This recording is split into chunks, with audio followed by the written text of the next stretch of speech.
सूरजमल की पत्नी कमला एक नंबर की आलसी थी। उससे छोटा सा काम भी कह दो तो वो 1 लाख बहाने बनाती। कमला, शादी के 6 महीने हो गए, मैंने आज तक तुम्हारी हाथ के चाय नहीं पी है। आज जरा एक प्याली चाय तो पिला दो। चाय? पर मेरा सिर तो दर्द से फटा जा रहा है। आप खुद से बना लीजिए ना, और मेरे लिए भी 1 कप बना दीजिएगा। 6 महीने हो गए सूरजमल और कमला की शादी को। जैसे ही सूरज उससे कोई काम कहता तो कभी उसके सिर में दर्द हो जाता, तो कभी कमर में, तो कभी कहीं और। कमला सिर्फ ये चाहती थी कि उससे कोई कुछ भी काम करने को ना कहे और वो अच्छे अच्छे पकवान खाए और बिस्तर तोड़े। कमला, कमला, अरे रात को कहा था ना, आज खेत पर चलना है, फसलों की बुआई में मेरी मदद करनी है। कहाँ रह गई तू? क्या करूंगी मैं खेत पर जाकर? बोलो क्या करूंगी? अजी, मैं आपके साथ खेतों पर आऊंगी तो खाना कौन बनाएगा? घर की साफ सफाई कौन करेगा? अब मैं आपकी बूढ़ी माँ को तो नहीं कहूंगी ना ये सब करने। सूरजमल चुपचाप खेतों पर चला गया। पूरा दिन उसने खेतों में खूब पसीना बहाया। गर्मी बहुत अधिक होने के कारण उसे जोरों की प्यास लगी थी। वो बैलों को लेकर खेत के बिल्कुल पास वाली नदी पर गया। उसने पानी पिया और बैलों को भी पानी पिलाया। फिर वहीं आम के पेड़ के नीचे सुस्ताने बैठ गया। तभी दूर से उसे उसकी बूढ़ी माँ आती हुई दिखाई दी। सूरजमल की माँ उसके पास आती है। अम्मा, आज भी खाना लेकर तू ही आई। कमला कहाँ है? वो कहाँ गई? अरे बेटा, वो बहू के पेट में जोरों का दर्द था, इसलिए मैं आ गई। फिर तो हर दिन की तरह आज भी खाना तुमने ही बनाया होगा। तो क्या हो गया? बचपन से मैं ही तो तुम्हारा खाना बना रही हूँ। सूरज की माँ बूढ़ी हो चुकी थी, वो बीमार भी रहती थी, इसलिए वो चाहता था कि उसकी अम्मा अब आराम करे, लेकिन अफसोस उन्हें आराम करने का मौका ही नहीं मिलता। एक दिन शाम को सूरज के बैल जोर जोर से रंभा रहे थे।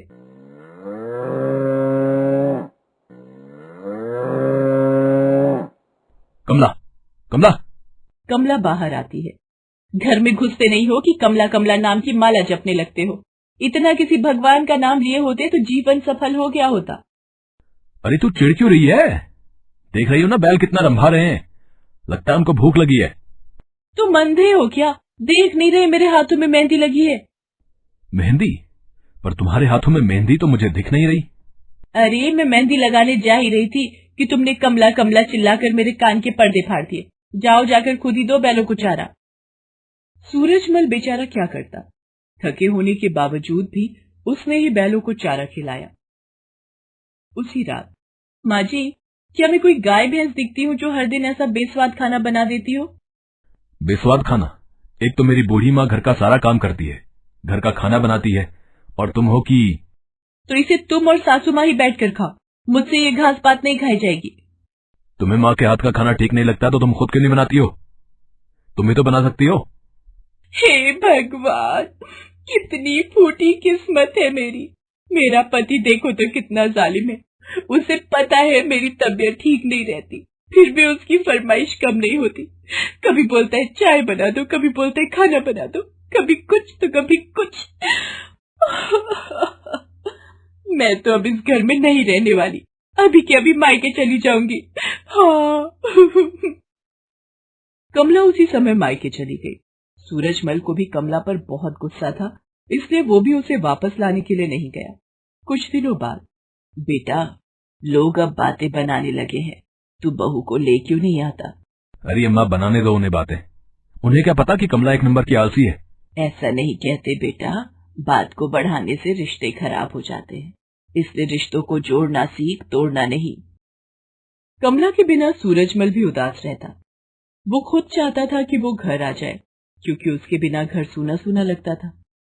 माँ की बात को मानकर वो अपने ससुराल पहुंचा और उसे अपने घर फिर से ले आया। तू तो मायके जाकर मुझे भूल ही गई थी। अब तुम में ऐसा तो कुछ है नहीं जो मैं याद रखती। अरे मैं तेरा पति हूँ। हाँ तो क्या करूं, आरती उतारूं? अगली सुबह जब सूरज खेतों पर जाने की तैयारी कर रहा था, उसने देखा कि कमला गंदे कपड़े निकालकर एक जगह इकट्ठा कर रही है। वो बहुत खुश हुआ कि लगता है कमला में कुछ बदलाव आया है और वो काम करने जा रही है। वो खुशी खुशी उसके पास गया। अजी देखिए ना, मैंने ये कपड़े धोने के लिए निकाले थे, लेकिन पता नहीं मुझे चक्कर क्यों आ रहे हैं। अरे तू आराम कर, तुम्हें कपड़े धोने की कोई जरूरत नहीं है। मैं शाम को वापस आऊंगा तो सारे कपड़े धो दूंगा। कमला अपनी चालाकी पर मंद मंद मुस्कुरा रही थी। कुछ दिनों बाद सूरजमल की माता का देहांत हो गया। उसकी माँ की मौत के बाद कमला को लगने लगा कि सासू माँ थी तो बहुत सारा काम कर देती थी, अब उसके गुजरने के बाद कौन करेगा उसका काम, कहीं उसे ही काम न करना पड़ जाए। इसलिए एक दिन, देखो जी, आप तो जानते हैं कि मेरी तबीयत बिल्कुल ठीक नहीं रहती। सासू माँ थी तो मेरा काम आसान हो जाता था, लेकिन उनके बिना घर का सारा काम मैं अकेले कैसे कर पाऊंगी। इसलिए क्यों ना आप घर में कोई नौकरानी रख दें। नौकरानी? देखो कमला, इस साल कम बारिश के कारण फसल बिल्कुल ठीक नहीं हुई है, कर्जा भी सिर पर बहुत हो गया है, ऐसे में नौकरानी कैसे रखूं? नौकरानी ही बोला है, कोई ताजमहल नहीं बोला है आपको। वो भी इसलिए कहा क्योंकि मैं बीमार रहती हूँ। अब तुम चाहते हो कि मैं भी काम करते करते स्वर्ग सिधार जाऊं, तो ठीक है, मत रखो नौकरानी, मार दो मुझे। सूरज ने नौकरानी तो नहीं रखी, लेकिन वो खुद ही घर का सारा काम करने लगा। सुबह उठकर वो नाश्ता बनाता, सारा दिन वो खेतों में काम करता, फिर वापस लौटकर खाना बनाता, घर की सफाई करता, बैलों को चारा देता, अपने और कमला के कपड़े भी धोता। कमला को ऐसी जिंदगी जीकर बहुत मजा आ रहा था, लेकिन एक बार सूरजमल की तबीयत बहुत ज्यादा खराब हो गई। बुखार के मारे वो बिस्तर पर पड़ा कराह रहा था। कमला ने सूरज को कराहते देखा तो मुंह बना लिया और उसे सुनाती हुई बोली, हे भगवान, किस्मत में कैसा बीमारू पति दे दिया है, सारा दिन बिस्तर पर ही पड़ा रहता है। मेरे पेट में चूहे कूद रहे हैं, लेकिन सिर में भी दर्द है। अब क्या करूं, कैसे बनाऊं खाना, लगता है आज भूखे ही पानी पीकर सोना पड़ेगा। सूरजमल अपनी पत्नी से बहुत प्यार करता था। उसने जब उसकी बात सुनी तो वो लड़खड़ाते कदमों से उठा और रसोई में जाकर अपने कांपते हाथों से ही खाना पकाने लगा। कमला एक बार फिर अपनी जीत पर मुस्कुरा रही थी। आज इस बुद्धू को फिर से मैंने भावुक बातों के लपेटे में ले लिया। चलो, अब भरपेट खाना तो मिलेगा। कमला ये सोच रही थी, तभी उसे रसोई में किसी चीज के गिरने की आवाज आई। वो भागती हुई वहां गई। वहां जाकर देखा कि सूरजमल जमीन पर गिरा पड़ा है और उसका सिर दीवार से जा लगा है और सिर से खून भी बह रहा है। अरे तू क्यों आई रसोई में? तू आराम कर, मैं खाना बना कर लाता हूँ। वो क्या है ना कि बुखार बहुत है मुझे, इसलिए सिर चकरा गया और मैं गिर गया। लेकिन तू फिक्र मत कर, मैं तुझे भूखे नहीं रहने दूंगा। ये कहकर वो कांपते पैरों से उठने की कोशिश करने लगा। सूरजमल की ऐसी हालत और उसके मुंह से ये सब बातें सुनकर कमला का सिर शर्म से झुक गया और उसकी आंखों से झरझर कर आंसू बहने लगे। उसे अपनी गलती का एहसास हुआ।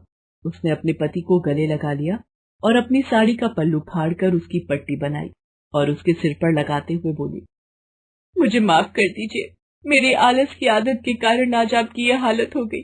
मैंने आप पर कितने अत्याचार किए, लेकिन आप खामोशी से उसे सहते रहे। अब मेरी गलती के कारण आपको कुछ हो गया तो ईश्वर को मैं क्या मुंह दिखाऊंगी। अरे मुझे क्यों कुछ होगा, तू है ना, तू देखभाल करेगी मेरी।